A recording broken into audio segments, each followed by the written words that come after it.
काय मंडळी, कसं काय निवडणूक काय म्हणते?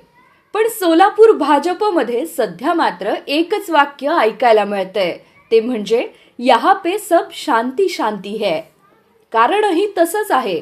भाजपची उमेदवार यादी जाहीर होऊन तब्बल 24 तास उलटले, पण ज्या गदारोळाची, नाराजीची आणि बंडखोरीची चर्चा होती ती प्रत्यक्षात कुठेच दिसत नाहीये.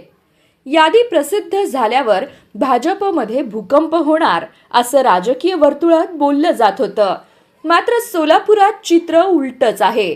नारे नाहीत, आंदोलन नाही, नाराजीचं फटाकेही फुटलेले नाहीत. सगळीकडे शांतताच शांतता आहे.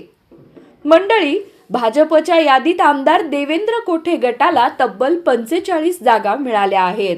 तर उरलेल्या जागांमध्ये आमदार विजयकुमार देशमुख गटाच्या 30 जागा आणि आमदार सुभाष देशमुख गटाला मिळालेल्या 15 जागांचा समावेश आहे. आता आतील गोटातून आलेल्या माहितीनुसार देशमुख गटांकडून येत्या काही तासात आपापल्या समर्थकांची बैठक बोलावली जाणार आहे. या बैठकीत नाराजी व्यक्त होणार की शांततेवर शिक्कामोर्तब होणार, की मग हीच शांतता नव्या राजकीय हालचालींची नांदी ठरणार, हे पाहावं लागेल. पण सध्या तरी भाजपमध्ये वरवर शांती शांती आहे.